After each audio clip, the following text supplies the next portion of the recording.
David. Comme d'habitude, je vais remettre le clocher au milieu du village et même de deux villages fort éloignés l'un de l'autre. Le 7e arrondissement de Paris et la 9e circonscription de l'Hérault. Mais pourquoi donc ces deux villages? Parce que le premier abrite l'Assemblée nationale, tandis que le second est la circonscription de Charles Aloncle, député UDR, qui a été franchement victime de méthodes dignes d'une autre époque. En effet, le député, qui était par ailleurs rapporteur de la commission d'enquête sur l'audiovisuel public, a été paparazzé et les photos diffusées par Paris Match. Des photos le montrant en compagnie de son assistante parlementaire, présentée dans un premier temps comme sa compagne. Des photos qui ont causé la réaction immédiate de la présidente de l'Assemblée nationale, Yael Braun-Pivet, qui a immédiatement saisi le déontologue de l'Assemblée nationale, Rémy Schenberg, puisqu'il est, depuis le Penelope Gate, interdit pour un député d'employer son conjoint.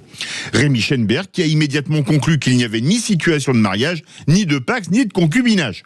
Une conclusion qui a valu un changement d'intitulé dans Paris Match, la compagne devenant une amie, jusque-là rien, excepté une intrusion dans la vie privée, fonds de commerce de la presse People. Mais là où les choses se gâtent, c'est quand on apprend dans les colonnes de Mediapart, un média pas franchement ami politiquement de Charles Aloncle, que c'est Xavier Niel, le patron de Free et actionnaire de Media One, gros pourvoyeur d'émissions pour le service public, qui aurait organisé la filature et la paparazzade. Un Xavier Niel qui a vu des échanges pour le moins virils avec Charles Aloncle lors des débats de la commission d'enquête et qui se serait donc vengé de cette manière qui a fait pchit. Si les faits sont avérés, on appréciera la permanence des méthodes barbouzardes dans la politique française en tirant la conclusion que, lors de la prochaine présidentielle, tous les coups seront permis, quitte à aller regarder dans les culottes de ses adversaires.